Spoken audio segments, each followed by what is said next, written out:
Hi everyone, it's me Danny again from Insert Magazine, and here we have the Microsoft Surface Pro 3, the Surface Pro 1, and Pro 2. So the Surface Pro has finally evolved to its third form in 2014. Got to spend some time with this device and noticed some really big upgrades. The Surface has been Microsoft's entry into computer manufacturing and its attempt to redefine the conventional laptop. The company has been somewhat successful in branding the Surface due to its versatility in this tablet/desktop hybrid genre amidst a ton of competition from Acer, Samsung, and other companies. Personally, I think it was never fair to actually compare the Surface to a tablet because first of all, to fully utilize the Surface Pro, you have to buy the higher end model, and thus it costs much more than the modern tablets. And so the price range is much more equal to buying a laptop. The Surface is marketed as something that is not just for recreational use, but an actual replacement for your laptop and your equipment for daily productivity at home or at the office place. But amidst the sea of competition, any computer not having an Apple branding can get lost in the market. What makes the Surface, to me, truly stand out is its combination of its Windows operating system platform and this digitizer here. With these two powerful components, the Surface becomes a hot item specifically for people who need these two things, graphic artists and graphic designers. So in this review, I'm not going to go into the specs of this thing. Probably go online to check it out yourself. Provide some thoughts and after I've used this for a couple of weeks. And plus, I've used the Surface Pro 2 for almost a year now, and to do my professional work. For the longest time, graphic designers and artists have been using Wacom tablets for their artwork. Problem for these low-end products like the Bamboo and the Intuos is that when you're creating artwork, you're actually drawing on the surface of the tablet, but what's happening is on the screen of your computer, and you have to have immense hand-eye coordination for that to work really well. But for something that you could do more professionally, something like the Cintiq here, which has a screen and that you can actually draw on. But this is what happens is the price point jumps from maybe $300, $500 right up to $1,200, $1,400 dollars. Now the problem is this is just a touch screen. Basically, it's just a screen. So in order for you to actually use this, you need an actual computer. So that's $1,400 plus probably a high-end computer for you to be able to use to create professional artwork. So not to mention that this thing comes with tons and tons of wires and you're tied down to your office or your desk. While for something like the Surface Pros here, you have your digitizer, you have your pen, your digitizer, and you have the Surface, and you have the computer, and you can bring it wherever you want. Now the Surface Pro 1 and 2, they were basically the best of both worlds here. They actually, the screens and the pens, they were also made by Wacom themselves. So you actually have a Windows computer here that you can buy with i7 or i5 computer chip, and you can also have a Wacom digitizer. So this was a perfect system to go along to create artwork with. Now the Surface is basically the best of both worlds. Its pen and Surface was actually made by Wacom itself, and it contained in itself a computer that had essentially everything the designer needed. Windows. Windows is the most versatile of operating systems that basically supports most professional designer programs. Of course, on the market, you'll be able to see products like Samsung Galaxy Note tablets that ran on Android system. but that's basically taking Photoshop and other Adobe products out of the equation, because you can't really do a lot of professional work on Android. Of course, there are ways to go around it, but that takes a lot more work than actually having something that's set up perfectly where you're already here. Apple has its MacBook Air, of course, but it's also running at almost the exact same price as a Surface Pro, but it doesn't have a pen and it doesn't have a touch screen.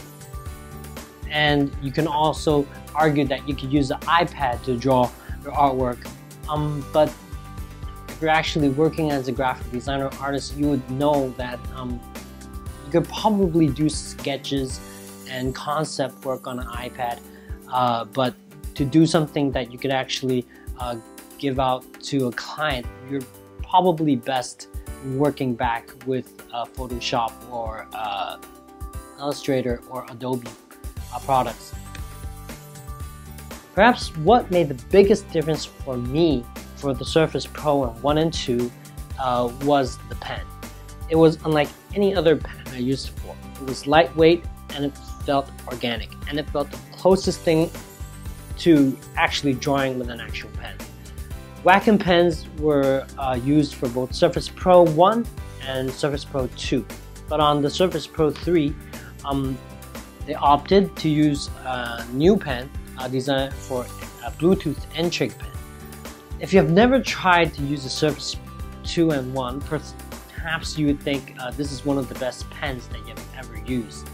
But somehow I think there is ever so slightly a lag when it comes to this pen, but it is better than anything else I've tried out there other than Surface Pro 1 and 2. But of course there's a give and take. The Surface Pro 1 and 2 only had 10-inch screens, which you can get used to, but in reality it is really too small to do artwork comfortably. The Surface Pro 3 on the other hand has a gorgeous 12-inch HD screen. And also noteworthy, it has an awesome kickstand in the back here.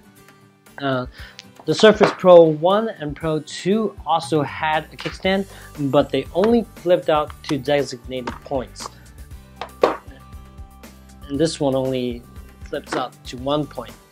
But on the Surface Pro 3, this can actually go any way you want it to, and you can stop at any point, which is a very huge upgrade.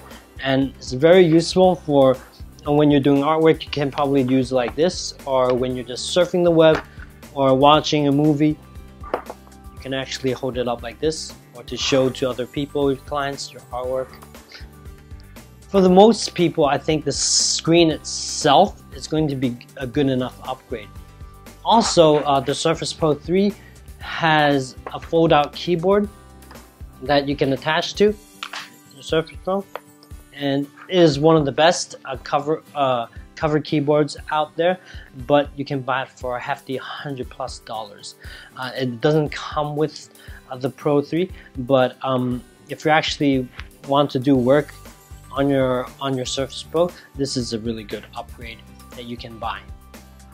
I really can't speak for the design of the Surface, or probably for any tablet nowadays, because they basically all look the same from the front, unless you look from the back, that's where it's actually different, but that would be extremely pointless. And I really can't talk about the computing power either, because they basically come in all kinds of variations depending on how much money you want to spend. If you have $2,000+, you can upgrade this Surface Pro to a really powerful i7 with 500 something gigs of SSD hard drive, or you can opt out to buy a $800 version where it's just 128, I think it's 64 gigs, but storage for the Surface Pro is where they usually bundle up with Microsoft cloud storage, so you can store all your work online. In the past, Surface also offered non-pro versions the Surface versions that only featured on Windows RT.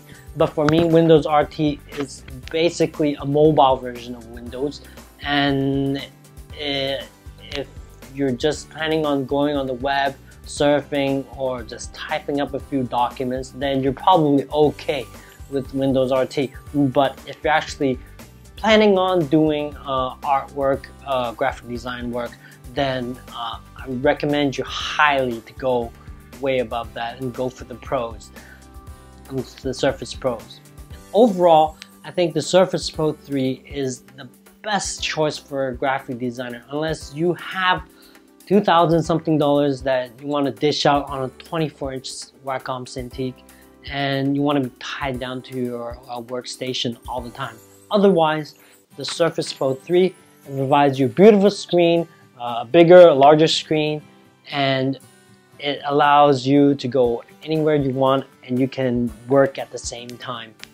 And it allows you to use Windows 8, where you can install your favorite design programs, CAD, 3D Max, Illustrator, Photoshop, 3D Max. Probably you may want to go with the desktop, but it will work.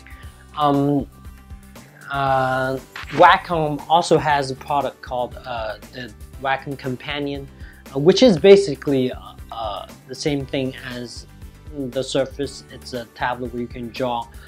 Runs Windows 8, but it has designed by Wacom, and it costs also around $2,000.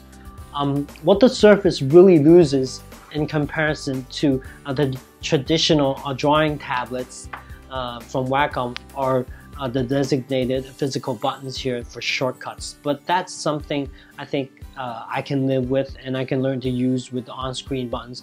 And also Adobe has announced that they will be coming out with versions of Photoshop that are for touch-based computers. And for those of you who think you can actually do real work on an iPad, have you ever tried drawing with that stylus, that rubber round tip? It's really not anything like you're drawing with a pen. And so I highly recommend you to check the Surface out. It will probably change the way you work and change the way you draw. And tell me what you guys think, because I know I really like the Surface a lot, and see if you guys have better suggestions or whether you agree. So check us out on insertmag.ca and see you guys next time.